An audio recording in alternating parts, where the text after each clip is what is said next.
11 Ιανουαρίου του 532 μετά Χριστόν. Ξεσπάει η στάση του Νίκα. Εκείνη την περίοδο στον θρόνο του Βυζαντίου βασίλευε ο Ιουστινιανός ο πρώτος, ο οποίος είχε στεφθεί αυτοκράτορας πριν από 5 χρόνια. Ο Ιππόδρομος, που ήταν ένα από τα μεγαλύτερα μνημεία της Κωνσταντινούπολης, το πλέον κεντρικό σημείο της πόλης, αποτελούσε το σημείο αναφοράς της διασκέδασης των λαϊκών και των κατώτερων πνευματικά μαζών. Οι αθλητικοί αγώνες και γενικότερα τα θεάματα ήταν ένα μέσο ελέγχου του πλήθους από την κεντρική εξουσία, αλλά και το αντίστροφο, δηλαδή οι οργανωμένοι οπαδοί εκβίαζαν τις διάφορες πολιτικές αποφάσεις απειλώντας με εξεγέρσεις. Αυτοί οι οργανωμένοι οπαδοί που υποστήριζαν τους αθλητές, κατευθύνονταν από φατρίες οι οποίες ήταν οι χορηγοί των παραπάνω αθλητών. Ειδικότερα, στο Βυζάντιο υπήρχαν 4 μεγάλες φατρίες στις αρματοδρομίες, που διαφοροποιούνταν από το χρώμα της στολής με την οποία αγωνίζονταν οι αθλητές τους, και τα ίδια χρώματα φορούσαν οι οπαδοί τους.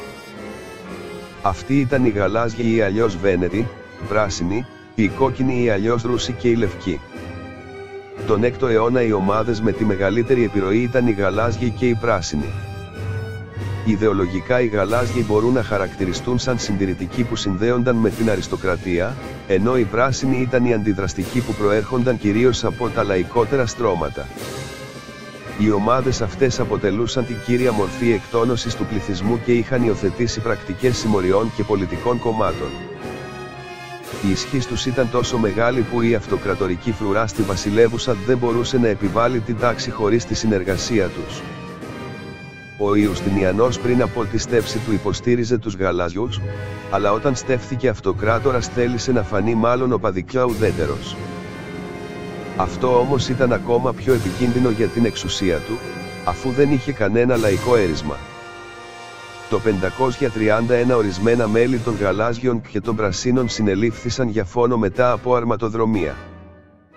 Τέτοιες ταραχές δεν ήταν άγνωστες στις αρματοδρομίες και ήταν παρόμοιες με τον σύγχρονο χουλιγκανισμό που εκρήγνεται περιστασιακά μετά από ποδοσφαιρικούς αγώνες. Οι 2 δολοφόνοι, ένας μπλε και ένας πράσινος, συνελήφθησαν και την ημέρα της εκτέλεσης τους σαν σήμερα πριν από 1492 χρόνια, στις 10 Ιανουαρίου 532 δραπέτευσαν και αναζήτησαν καταφύγιο σε μία εκκλησία. Την περίοδο εκείνη τα αυτοκρατορικά στρατεύματα είχαν υποστεί διαδοχικές ήττες στον πόλεμο με τους Πέρσες.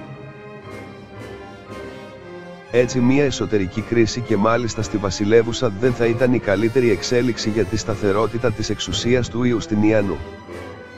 Τότε αυτός, για να κατευνάσει τα πνεύματα, προανήγγειλε τη διεξαγωγή νέων αρματοδρομιών και τη μετατροπή της ποινής των δολοφόνων από εκτέλεση σε φυλάκιση. Όμως οι μπλε και οι πράσινοι απαιτούσαν να δοθεί χάρη στους 2 άνδρες. Ο Ιουστινιανός αρνήθηκε, οπότε οι 2 φατρίες ενώθηκαν και ξεκίνησαν ταραχές. Η εξέγερση αυτή είχε βαθύτερα αίτια και το αίτημα για απελευθέρωση των χούλιγκανς της εποχής ήταν η αφορμή. Η λαϊκή δυσαρέσκεια έγκυτο στις κατηγορίες για διαφθορά των 2 κορυφαίων αξιωματούχων του Ιουστινιανού, του Ιωάννη Καπαδόκη και του Τριβωνιάνου, που είχαν αναλάβει τις φορολογικές και τις νομικές μεταρρυθμίσεις αντιστοίχως.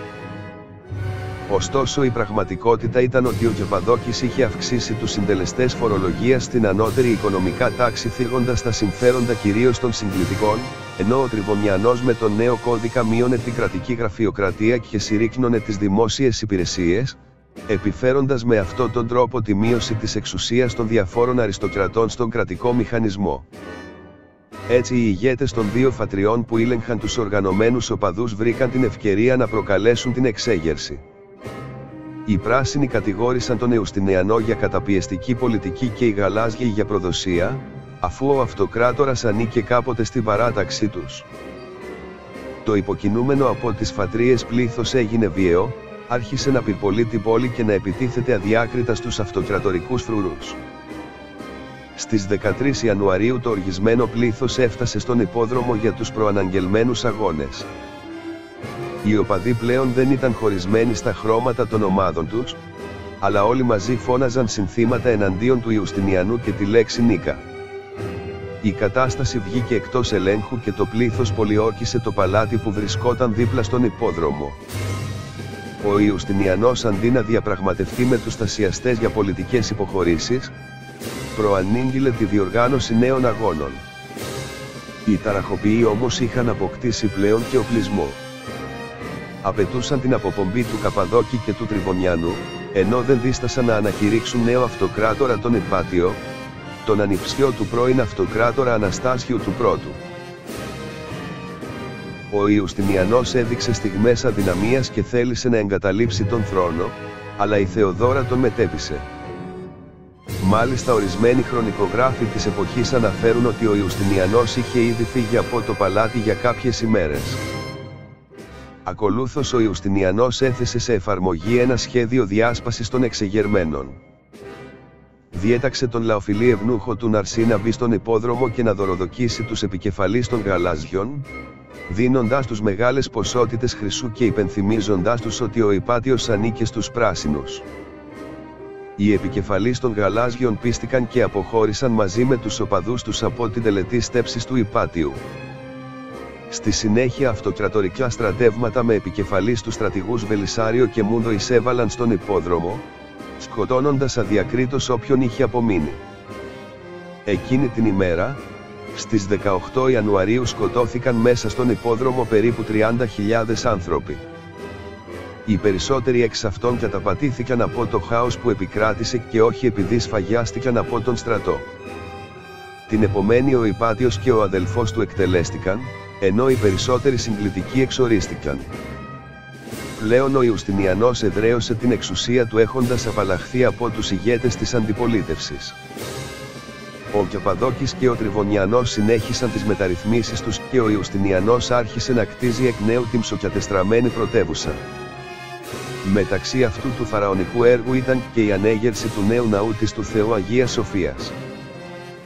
Στη σύγχρονη εποχή ορισμένοι βυζαντινολόγοι υποστηρίζουν ότι η στάση του Νίκα, όπως έμεινε στην ιστορία αυτή η εξέγερση, υποκινήθηκε από τον ίδιο τον Ιουστινιανό για να εκαθαρίσει την αντιπολίτευση, αλλά η άποψη αυτή δεν είναι ευρέως αποδεκτή.